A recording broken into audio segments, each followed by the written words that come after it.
بسم اللہ الرحمن الرحیم۔ یہ ہے امت مسلمہ کے اصل مجرم، جنہوں نے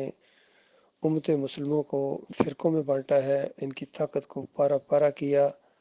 اور دین داری کو خالص دکانداری کے اندر تبدیل کر دیا۔ یہ سارے اجرتی ہیں، مسلک پرست ہیں، کوئی بریلوی ہے، کوئی دیوبندی ہے، کوئی اہل حدیث ہے، کوئی سلفی ہے، چکڑالوی ہے، سہروردی ہے، نقش بندی ہے، چشتی ہے، قادری ہے، کوئی نہ کوئی کسی مسلک کے ساتھ جو ہے وہ لگا ہوا ہے۔ اور اس میں چند نام رہ گئے ہیں، ان کے بھی فوٹو اس میں ہونے چاہیے تھے۔ جس طرح ان سب کے پیچھے علی انجینئر صاحب کہتے ہیں میں نمازیں پڑھتا ہوں، میں ان کو چندے بھی دیتا ہوں۔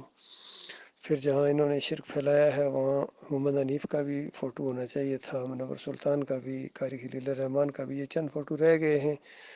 رفعت نواب کا اور اس طرح کے زرار بٹ کا بھی فوٹو اس کے اندر آ جاتا تو مناسب تھا۔ اور جتنے بھی عتیق الرحمان ہوں یا عبداللہ عمر درانی ہوں، ان کی پکچر اس میں لازمی ہونی چاہیے تھی، کیونکہ ان سب نے فرقوں میں بانٹا ہے امت مسلمہ کو، اور ان کو ٹکڑوں میں بانٹ کر ان کی طاقت کو پارا پارا کر دیا ہے، اور ان کے عقائد کے اندر شرک کی غلاظت لے کے آئے ہیں۔ بریلویوں کے پاس جاؤ تو ہر جگہ دم دم پڑھو درود، اور نبی علیہ السلام بھی ہیں موجود اور حاضر ناظر ہیں، نور میں نور اللہ ہیں۔ دیوبندیوں کی عقائد علماء دیوبند دیکھو تو عقیدہ نمبر 1، عقیدہ نمبر 2، ہر عقیدے کے اندر شرک ہے۔ کہتے ہیں ہم قبروں سے فیض کے قائل ہیں، لیکن جس طرح خواص کرتے ہیں اور نبی علیہ السلام کو مدینے والی قبر میں زندہ سمجھتے ہیں جنت الفردوس کی بجائے،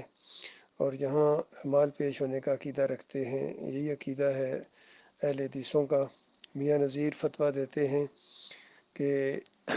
بریلوی ہو تم ہر جگہ حاضر ناظر کے قائل ہو، ہر جگہ حاضر ناظر ہوتے تو پھر کیوں کہتے نبی علیہ السلام کہ من صلی علیہ عند قبری سمیتہ ہو، جو میری قبر کے اوپر آ کے صلوات پڑھتا ہے، درود پڑھتا ہے، اس کو تو میں سنتا ہوں، اور جو دور سے پڑھتا ہے وہ فرشتے لے کے آتے ہیں۔ دونوں جھوٹی اور منکر اور بے ایمان روایتیں انہوں نے پیش کی ہیں، جس کو توصیف الرحمان راشدی بھی پیش کرتے ہیں، ان کے معراج ربانی بھی پیش کرتے ہیں، اور سارے اسی کے اندر ملوث ہیں۔ شرک کے اندر کوئی پیچھے نہیں ہے، اعلیٰ حضرت ہوں یا ابو العلا ہوں یا ڈاکٹر اسرار ہوں یا ڈاکٹر ذاکر نائک ہو۔ اس میں کچھ فوٹو رہ گئے ہیں، ڈاکٹر اسرار کا بھی فوٹو اس میں ہونا چاہیے تھا، مودودی صاحب کا بھی، ڈاکٹر ذاکر نائک کا بھی، اور صوفیوں کے سب کے فوٹو اس کے اندر ہونے چاہیے تھے۔ عبد القادر جیلانی، محی الدین چشتی، علی اجویری، شاہ ولی اللہ کے پورے خاندان کا گروپ فوٹو ہونا چاہیے تھا، ان کو چچا کا، ان کا تایا کا، ان کی جو ہے دادا کا، اشرف علی تھانوی کا، یہ سارے اس کے اندر ملوث ہیں، یقین کیجیے۔ یہ گروپ فوٹو ان کا آپ کے سامنے آ گیا ہے، سارے شرک کے اندر ملوث ہیں۔ کوئی تعویذ گنڈے کا شرک ہے، کوئی واسطے وسیلے کا، کوئی رکوع اور سجدے کا، کوئی جمہوریت کا شرک ہے، اس کے اندر یہ حافظ سعید کا فوٹو ہونا چاہیے تھا، اور خادم حسین رضوی کا بھی، یہ سارے، طارق القادری کا، طارق جمیل کا فوٹو تو بالکل بیچ میں ہونا چاہیے تھا، تاکہ سب کے سامنے یہ پتہ چل جائے یہ وہ مجرم ہے، اشتہاری مجرم، پہچانو ان کو، یہ اصل مجرم ہے۔ اور قادیانیوں کی طرح انہوں نے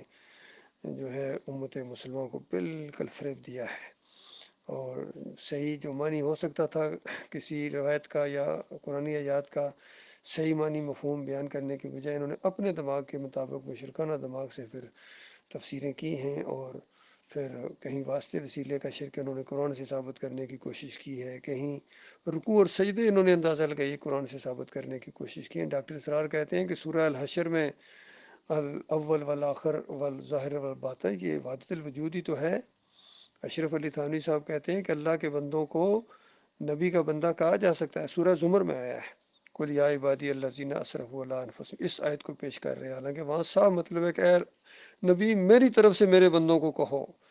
پوری قرآن میں اللہ تعالیٰ کہ میرے بندوں میرے بندوں، تمہیں اپنی بندگی کے لیے پیدا کیا ہے، تو نبی کے بندے کیسے ہو سکتے ہیں؟ اتنی سادہ کسی بات ان کو سمجھ میں نہیں آ رہی ہے۔ اسی طرح عمران خان کہتے ہیں کہ میں صرف اللہ کا اور نبی علیہ السلام کا غلام ہوں، اور نبی علیہ السلام تو اسی غلامی سے چھوڑوانے کے لیے آئے تھے، وہ سب کو اللہ کا بندہ بنانے کا پروگرام تھا ان کا، اور سب کو اللہ کی بندگی کی طرف دعوت دیتے تھے۔ سورہ آل عمران کی جو 80 نمبر آیت کے اندر یہی چیز ہے کہ کسی نبی، کسی بشر کا یہ کام نہیں کہ اللہ تعالیٰ اس کو نبوت عطا فرمائے، اس کو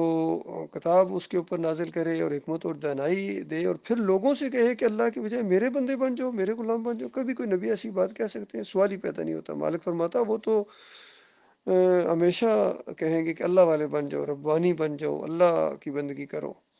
تو اگر وہ اس طرح کی تعلیم دیں تو اس کا مطلب ہے انہوں نے تمہیں مومنوں سے کافر بنا دیا۔ یہ ہمیشہ گمراہ قوموں نے اپنے انبیاء کے اوپر الزامات لگائے، جس طرح یہودیوں نے، عیسائیوں نے انبیاء کو اللہ کا بیٹا قرار دیا اور کہا کہ یہ ان کی تعلیم تھی، انہی کے راستے پر ہیں ہم۔ تو ہر دور کے مشرکین نے یہی انبیاء کے اوپر الزامات لگائے ہیں۔ آنے دو قیامت کا دن، تمہیں پتہ چلے گا جب سارے انبیاء تم سے اور سارے نیک لوگ تم سے بیزاری کا اعلان کر دیں گے اور صاف اعلان کر دیں گے کہ ہمیں کچھ معلوم نہیں ہے کہ پیچھے کرتے رہے ہیں اور ہمارے ان سے کوئی تعلق نہیں ہے،